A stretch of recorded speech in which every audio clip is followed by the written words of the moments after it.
ने हमसे बीच बीच में पूछा था कि आप बताइए क्या कारण है कि गौ हत्या नहीं रुक रही। तो हमने बिहार भ्रमण के दौरान जो समझा उससे एक शब्द उभर करके आया और वो शब्द है उस तरह तो आप जानते ही हैं। इस तरह से इसमें धार लाई जाती है और धार लाने के बाद इस तरह इसका मतलब कि ना इधर का ना उधर का किसी का नहीं, जिसके ऊपर पड़ेगा काटते हैं। तो वो जो उस तरह शब्द है वही गौ हत्या में कारण है। उस तरह शब्द को हम आपको समझा देना चाहेंगे विच्छेद करके। ऊ का मतलब है उपेक्षा। कहीं ना कहीं से ये हम सनातन धर्मियों की, हम गौ प्रेमियों की, हम भारत देश के वासियों की सबसे पहली कमजोरी है, जिसको हम स्वीकार कर रहे हैं कि हमने कहीं ना कहीं गौ माता की किन्हीं किन्हीं कारणों से उपेक्षा कर। हमने ये सोचा कि सरकारें हमारी गौ माता के बारे में अब काम करेंगी, क्योंकि पहले हम गौ माता की सेवा स्वयं करते थे। लेकिन आज़ादी के समय देश के सभी बड़े नेताओं ने हमसे कहा था कि अंग्रेजों को भगाओ, स्वराज्य की स्थापना करो, गौ माता की रक्षा हो जाएगी।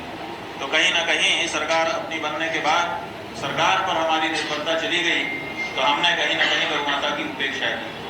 तो उपेक्षा का वो उस तरह के वो में आ गया और वो जो उपेक्षा हुई उसके बाद फिर हमारी बात खत्म हो गई। फिर सरकारों की तरफ बात चली गई। तो सरकारों ने सबसे पहले गौ माता की हत्या के लिए एक कार्यक्रम चला दिया संकरीकरण का। उससे सा मिला उस तरह का संकरीकरण। उन्होंने कहा गाय का दूध बढ़ाने की जरूरत है। देखिए, भारत की संस्कृति में गाय दूध के लिए नहीं घर में विराजमान करी जाती थी। भारत की संस्कृति में गाय आशीर्वाद करने के लिए गाय की सेवा की जाती है।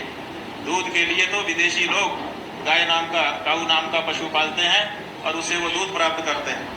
भारत में गाय परिवार का अभिन्न अंग होती थी और आशीर्वाद के लिए उसकी सेवा की जाती थी।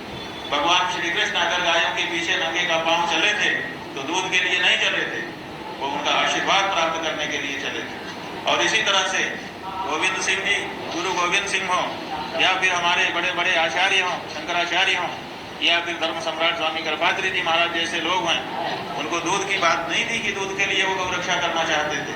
वो गौ माता का आशीर्वाद प्राप्त करने के लिए गौ रक्षा चाहते थे। तो गौ माता में दूध देखना हमारी सरकारों ने शुरू किया और दूध बढ़ाने के लिए उन्होंने संकरीकरण का रास्ता अपनाया, जिससे हमारी जो शुद्ध देशी नस्ल की गाय थी वो नष्ट होने लगी। तो उपेक्षा के बाद संकरीकरण दूसरा वो कारण बना जिसके कारण गाय समाप्त होने लगी। उसके बाद ता का मतलब है तस्करी। हमारे नेताओं ने चालाकी क्या की कि उन्होंने भारत देश के अंदर गौ रक्षा का कानून नहीं बनाया। जहां पर ज्यादा हल्ला होता दिखा प्रदेश में बना दिया कि हम इस प्रदेश में गौ रक्षा कानून बनाते हैं। प्रदेश में गौ रक्षा कानून का मतलब ठीक उसी तरह से था जैसे कोई बच्चा आपके सामने कुछ कर रहा हो तो आप कहें यहाँ नहीं, इसका मतलब कि दूसरे कमरे में जाकर के ये काम कर लो। उसी तरह से भारत देश के नेताओं ने चालाकी की, कुछ जगह पर गौ रक्षा कानून प्रदेशों में बना दिया कि यहाँ नहीं काट सकते। इसका मतलब कि जहाँ कानून नहीं बना रहे हैं वहां जाके काटो। तो भारत के हर दिशा में उन्होंने कुछ प्रदेश ऐसे छोड़ दिए हैं जिन प्रदेशों में आप जाइए तो वहां पर गौ रक्षा का कोई कानून नहीं है, वहां आप गौ हत्या कर सकते हैं। तो उसके कारण ट्रकों में दूसरी गाड़ियों में भर करके गौवंश को ले जाया जाता है और फिर वहां निश्चिंत होकर के उनको काट करके उनकी बोटी करके उनको पैकेट में भर करके खाया और बेचा जाता है। तो तस्करी तीसरा कारण था।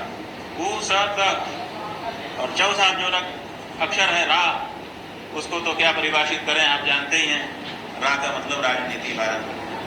भारत की राजनीति आज ऐसी हो गई है बंधुओं कि गौ माता को मारने वाले जो कसाई हैं उनसे चंदा लेकर के यहाँ के राजनेता अपनी राजनीति चमका रहे हैं।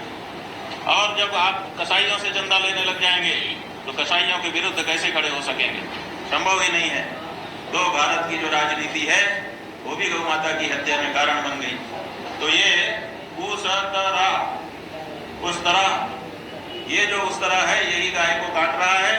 इसलिए इन पर अंकुश लगाने की आवश्यकता है अगर गौ रक्षा करनी है तो हम लोगों ने जो हमारी तरफ से उपेक्षा हो रही थी उस उपेक्षा को दूर करने के लिए सनातनियों के बीच में जागरूकता का कार्यक्रम आरंभ किया है और हमारी ये यात्रा उसी दिशा का एक कदम थी।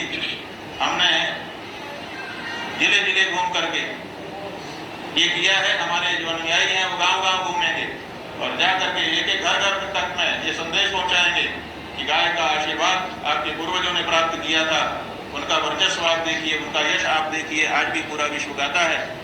आप भी गौ माता के आशीर्वाद के लिए गौ सेवा आरंभ करिए। तो उपेक्षा का जो पाप है, जो दोष है, उसको हम स्वयं दूर करेंगे, लेकिन बाकी के जो स त रा ये तीनों राजनीति से जुड़े प्रश्न हैं, इनको दूर करने के लिए गौ मतदाता तैयार करने की योजना रखी गई है। गौ माता के शरीर में 33 कोटि देवता विराजमान हैं। हम उनको नहीं देख सकते कि वो कौन कौन से देवता हैं, उनका नाम हम नहीं जान सकते, लेकिन हमने लोगों को कहा है कि गाय के लिए वोट करना शुरू करिए। तो जो गाय के लिए वोट करने का संकल्प लेगा, हम उसी को अपना देवता समझेंगे, क्योंकि उसके वोट से गौ माता की रक्षा होने वाली है। तो 33 करोड़ लोग गौ माता की रक्षा के लिए वोट करना शुरू करेंगे तो 33 करोड़ वोट को ठुकरा देने का साहस भारत की किसी राजनीतिक पार्टी में नहीं रहेगा। हर पार्टी को अगर हमारा वोट लेना है तो गौ माता की रक्षा करनी पड़ेगी। ये वातावरण हम उत्पन्न करेंगे और संकरीकरण के बारे में जागरूकता हम फैला रहे हैं। आप देखिए संकरीकरण का नतीजा देखिए। आपके बिहार में लाखों गायें थी, पहले तो करोड़ों थे, फिर लाखों हुई और लाखों के बाद हजार हुई और हजार के बाद आज पूरा बिहार हम घूम करके 38 जिला आ गए हैं। हमने शुरू से ही सब जगह पर कहा कि हमें एक शुद्ध देशी नस्ल की बछौर गाय चाहिए, हमको एक शुद्ध देशी नस्ल की पूर्णिया गाय चाहिए, हमको एक शुद्ध देशी नस्ल की बिहार की गंगा तीरी चाहिए। आज तक हमको ले करके कोई नहीं आया है, जबकि मुंह मांगी न्यौछावर देने को हम उसके लिए तैयार हैं। जो मांगेगा वो देने के लिए तैयार हैं। शुद्ध देशी नस्ल की ये 3 गाय ला दे जो हमारे बिहार की पहचान रही, लेकिन आज आपके बिहार में एक भी शुद्ध देशी नस्ल की गाय नहीं खोजने पर मिल रही। तो ये जो परिस्थिति